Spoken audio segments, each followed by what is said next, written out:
Good morning everyone. मैं राजेश वर्मा आपके सामने हाजिर हूँ एक न्यू टॉपिक लेकर के। और आज के टॉपिक का नाम है पार्ट्स ऑफ स्पीच। ये जो पार्ट्स ऑफ स्पीच नाम का टॉपिक है ये हर एग्जाम में पूछा जाता है। बहुत कॉमन टॉपिक है, इजी भी है, बट अगर इसको अपडेट अपन नहीं रखेंगे या हम इसके बारे में अपडेट नहीं रहेंगे तो ये टॉपिक जो है ये हमारे माइंड से स्लिप होता चला जाएगा। टॉपिक तो कोई सा भी हो माइंड से स्लिप होता ही है यदि हम इसको अपडेट में नहीं रखते हैं। बट ये टॉपिक बहुत इंपॉर्टेंट है, कॉमन टॉपिक है, हर एग्जाम में इससे रिलेटेड क्वेश्चन जो है वो पूछे जाते हैं। ओके, तो let's see the new topic parts of speech. इस टॉपिक में हम जो है कई चीजें पढ़ेंगे, इसको पार्ट वाइज अपन स्टडी करेंगे, तो इसके अपन कई पार्ट जो है वो बनाएंगे और पार्ट्स में डिवाइड करके स्टडी करेंगे। तो ये टॉपिक बहुत इजी हो जाएगा आप लोगों के लिए। और इसमें क्या है, अलग अलग पार्ट्स को डिवाइड करते हुए चलेंगे तो इसके 8 पार्ट्स होते हैं। ओके, तो इन पार्ट्स के बारे में स्टडी करेंगे और वन बाय वन स्टडी करेंगे तो डेफिनेटली आपको वीडियो जो है उसको देखते ही आपको वो चीज तुरंत जो है वो याद हो जाएगी। ओके, तो देखते हैं पार्ट्स ऑफ स्पीच का डेफिनेशन क्या होता है। हम सभी जानते हैं पार्ट्स ऑफ स्पीच होता क्या है, लेकिन हम इसको बिल्कुल माइन्यूट स्टडी करेंगे। इसका जो कॉन्सेप्ट है उसको हम क्लियर करेंगे। किसी भी टॉपिक का यदि कॉन्सेप्ट क्लियर होता है तो वो टॉपिक हमें लाइफ टाइम याद रहता है, उस टॉपिक को हम कभी भूल नहीं पाते हैं। रटने वाली चीज समटाइम्स जो है कुछ समय के लिए जो है वो हम उसको याद रख सकते हैं, बट परमानेंटली हमारे माइंड में फीड नहीं रहती। क्यों? क्योंकि हमें उसका कॉन्सेप्ट क्लियर नहीं है। ओके, तो first of all we will clear about the concept of every topic और concept of this topic also.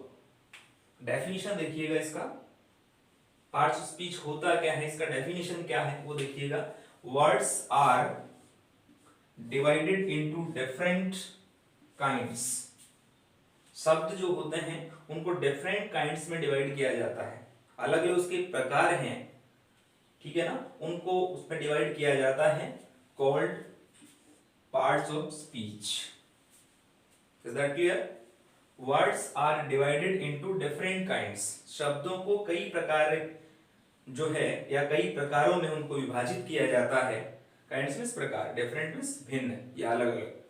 तो वर्ड्स को कई प्रकारों में विभाजित किया जाता है या भिन्न भिन्न जो प्रकार है उसके किए जाते हैं, उनको ही पार्ट्स ऑफ स्पीच कहा जाता है।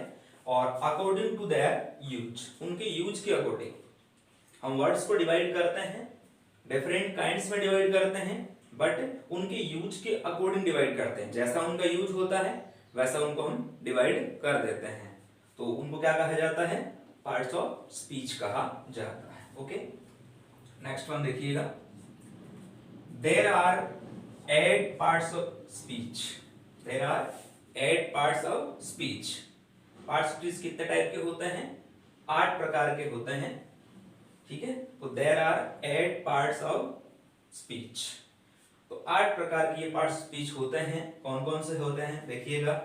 फर्स्ट वन है नाउन, ओके। सेकंड वन है एडजेक्टिव, थर्ड वन है प्रोनाउन, फोर्थ वन है वर्ब, ओके, फिफ्थ वन है एडवर्ब, सिक्स्थ है प्रीपोजिशन, सेवंथ है कंजंक्शन और लास्ट वन है इंटरजेक्शन। ओके, तो there are 8 parts of speech. ये जो 8 प्रकार के पार्ट्स ऑफ स्पीच हैं इनके बारे में हम स्टडी करेंगे, वन बाय वन स्टडी करेंगे। बहुत इंपॉर्टेंट टॉपिक है, इसको बहुत इंटरेस्ट लेकर के आपको स्टडी करना है, क्योंकि इसमें बहुत सी चीजें कवर कर जाती हैं, ठीक है ना। चाहे हम टेक्स्ट बुक पढ़ें, चाहे कोई भी एग्जाम में कोई क्वेश्चन पूछा जाए नाउन के बारे में, एडजेक्टिव के बारे में, प्रोनाउन के बारे में या वर्ब के बारे में, एडवर्ब के बारे में, या प्रीपोजिशन से रिलेटेड होता है या कंजंक्शन से रिलेटेड कोई भी क्वेश्चन है या फिर इंटरजेक्शन, तो इनसे रिलेटेड कोई भी क्वेश्चन हमें पूछा जाता है तो हमें क्या करना, फर्स्ट ऑफ ऑल इनका कॉन्सेप्ट है वो हमें क्लियर करना है। यदि कॉन्सेप्ट क्लियर नहीं है तो टॉपिक डेफिनेटली क्लियर नहीं होगा। कॉन्सेप्ट क्लियर है तो लाइफ टाइम आप इस टॉपिक को भूल नहीं पाएंगे। ओके, तो ये टॉपिक बहुत सी चीजें कवर करता है, पार्ट्स ऑफ स्पीच जो होता है ना बहुत चीजें कवर करता है। ओके, तो हम आज इसको पार्ट 1 में डिवाइड करके स्टडी कर रहे हैं। तो पार्ट 1 में जो है हम एक बार थोड़ा सा नाउन के बारे में स्टडी करेंगे, फिर इस नाउन के जो टाइप्स हैं उनके बारे में स्टडी करेंगे, उनके एग्जांपल्स हैं उनके बारे में स्टडी करेंगे। तो वन बाय वन करके हम और ये 8 पार्ट्स स्पीच है इनके बारे में स्टडी कर लेंगे और बहुत ही अच्छे तरीके से स्टडी करेंगे और डेफिनेटली आपको वीडियो वाइज ही ये याद हो जाएगा। ओके, तो देखिएगा फर्स्ट वन, नाउन। नाउन क्या होता है? हम सिंपली बात करते हैं तो नाउन क्या है? नाउन इज नेमिंग वर्ड, किसी का भी नाम हो सकता है नाउन, ठीक है ना। फिर हम इसका डेफिनेशन देख लेते हैं। तो नाउन का सिंपल सा मीनिंग नाम याद रखें आप कि किसी का भी नाम हो सकता है नाउन। ओके, अब वो नाम किसी का भी हो सकता है, किसी वस्तु, व्यक्ति, स्थान, किसी का भी हो सकता है। Place, person, thing, quality, activity, किसी का भी जो है नाम हो सकता है, वो नाउन कहलाता है। देखिएगा नाउन का डेफिनेशन देखो, ए वर्ड और ए ग्रुप ऑफ वर्ड्स, एक शब्द या शब्दों का समूह है, शब्द या शब्दों का समूह है, दैट रिप्रेजेंट, जो बताता है या प्रतिनिधित्व करता है किसका? ए पर्सन, या तो पर्सन के बारे में बताएगा, या फिर प्लेस, किसी स्थान के बारे में बताएगा, थिंग, या किसी वस्तु के बारे में बताएगा, ओके, या एक्टिविटी, कोई भी क्रिया विधि है, कोई क्रिया है उसके बारे में बताएगा, या फिर कोई क्वालिटी है, कोई गुण है उसके बारे में बताएगा, या फिर कोई आइडिया, विचार है उसके बारे में ये बताता है, इज कॉल्ड नाउन। ओके, तो आई थिंक ये समझ में आ गया होगा आपको। फिर भी दोबारा देख लीजिए आप, शब्दों का एक समूह होता है या शब्द होता है जो किसको रिप्रेजेंट करता है? किसी पर्सन को, प्लेस को, थिंग को, एक्टिविटी को, क्वालिटी को, या फिर आइडिया को। इनके बारे में जो बताता है या इनको जो रिप्रेजेंट करता है, that is called noun. Is that clear? देखिएगा, जैसे पर्सन है, पर्सन में किसी भी व्यक्ति का नाम हो सकता है, जैसे मान लो डेविड है, राम है, गोपाल है, मोहन है, आसिफ है, कोई भी नाम हो सकता है। जैसे लेक्चरर मैंने लिखा है यहाँ पर, ओके, लेक्चरर है, टीचर है, मैडम है, ठीक है ना। तो ये कोई भी नाम हो सकता है। पुलिस ऑफिसर है, कोई रेवेन्यू ऑफिसर है, कोई भी ऑफिसर हो सकता है। ओके, तो ये पर्सन के नाम आ गए आपके। ओके, इसके बाद प्लेस, प्लेस में हॉस्पिटल है, इंडिया है, जापान है, राजस्थान है, ओके, भोपाल है, महाराष्ट्र है, कोई भी नाम आ सकता है जो प्लेस का नाम होना चाहिए। इसके बाद में देखो यहाँ पर ये आ गया अपना पर्सन, ये आ गया प्लेस। प्लेस के बाद में हम बात करते हैं किसकी? क्वालिटी की। तो क्वालिटी में से हैप्पीनेस है, डेंजर है, ओके, तो और भी कई प्रकार की क्वालिटी हो सकती हैं। इसके बाद जैसे मान लो थिंग है, तो थिंग में जैसे मान लो ये थिंग है, मार्कर है, व्हाइट बोर्ड है, चेयर है, ये थिंग की वस्तु ही होती है। किसी प्रकार की कोई भी वस्तु है, उसका अगर नाम आपको दिखता है, that is called noun. Okay, तो हमें वन बाय वन करके और इनको स्टडी करना है, बहुत ही ढंग से इनका कॉन्सेप्ट क्लियर करके और हमें स्टडी करनी है। तो आई होप ये आपको समझ में आ गया होगा। एक बार मैं फिर से आपको बता देता हूं ताकि आपके कॉन्सेप्ट जो है वो अच्छी तरह से क्लियर हो जाए। तो डेफिनेशन क्या होगी पार्ट्स ऑफ स्पीच की?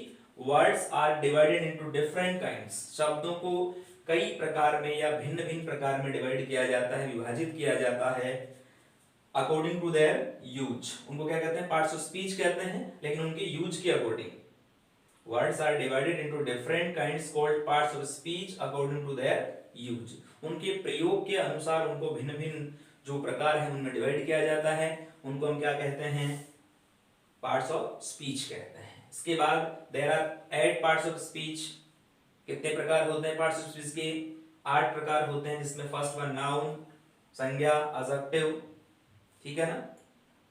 इसके बाद प्रोनाउन, ये सर्वनाम हो गया, ये विशेषण हो गया, एडजेक्टिव मींस विशेषण। उसके बाद वर्ब, क्रिया, एडवर्ब, क्रिया विशेषण, प्रेपोजिशन, ठीक है ना। और इसके बाद में कंजंक्शन, कुछ जोड़ने वाले वर्ड्स होते हैं, कुछ इंटरजेक्शन होते हैं, इसमें बोधक शब्द होते हैं, लेकिन इनको हिंदी हमें याद रखने की जरूरत नहीं है। वैसे हमें इंग्लिश के वर्ड्स याद होने चाहिए और इंग्लिश के वर्ड्स के अकॉर्डिंग हमें ये आइडेंटिफाई करना आना चाहिए कि एडजेक्टिव में कौन आता है, एडवर्ब में कौन आता है, प्रोनाउन में कौन आता है, वर्ब कौन कौन सी होती हैं, एडवर्ब कौन कौन से होते हैं, प्रीपोजिशन में कौन कौन सी चीजें आती हैं, कंजंक्शन क्या होते हैं, इंटरजेक्शन क्या होते हैं। ये हमें इंग्लिश में इनके वर्ड्स को पहचानने की जो कैपेसिटी है वो हमें डेवलप करनी है। ओके, फिर है नाउन के बारे में देखिए आप। ए वर्ड और ग्रुप ऑफ वर्ड्स, या तो एक शब्द होना चाहिए या एक शब्द या फिर शब्दों का समूह है जो क्या करता है? दैट रिप्रेजेंट पर्सन, प्लेस, जो प्रतिनिधित्व करता है, इनके बारे में बताता है। किसी पर्सन के बारे में, प्लेस के बारे में, थिंग के बारे में, एक्टिविटी के बारे में, या क्वालिटी के बारे में, या फिर किसी आइडिया के बारे में बताता है, इज कॉल्ड नाउन, उसको हम नाउन कहते हैं। ठीक है, जैसे पर्सन में डेविड आ गया, लेक्चरर आ गया, और किसी का नाम भी आ सकता है, पुलिस ऑफिसर है, ठीक है ना, प्लेस में हॉस्पिटल, इंडिया, जापान, और कोई नाम आ सकते हैं, कोई दिक्कत वाली बात नहीं है इसमें।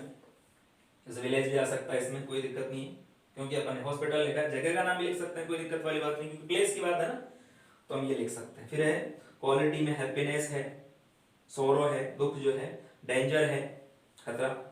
फिर थिंग्स वाली बात आती है, इसमें थिंग का भी नाम आया था इसमें, तो थिंग में कोई भी वस्तु हो सकती है, ठीक है। जो मार्कर है, व्हाइट बोर्ड है, ब्लैक बोर्ड है, या फिर मान लो अपनी बुक है, पेन है, पेंसिल है, ये सब चीजें जो है वो थिंग में आती हैं। इस प्रकार आज हमने इसको पार्ट 1 के रूप में डिवाइड करके और इसका एक ब्रीफ इंट्रोडक्शन जो है वो मैंने आपको दिया है, तो आप इसको अच्छी तरह से याद करेंगे और आपको अच्छी तरह से याद हो भी जाएगा। और वीडियो जो है एंड तक देखें और उसके बाद उसको देख करके और लाइक करें, सब्सक्राइब करें, शेयर भी करें, जिससे मुझे भी इस चीज़ का जो है वो मनोबल मिलता रहेगा और मैं और अच्छे अच्छे वीडियोज हैं पार्ट में डिवाइड कर करके और आपके अकॉर्डिंग जो है वो लाता रहूँगा। ओके, तो स्वस्थ रहिए, मस्त रहिए और अपने स्टडी में व्यस्त रहिए। जय हिंद।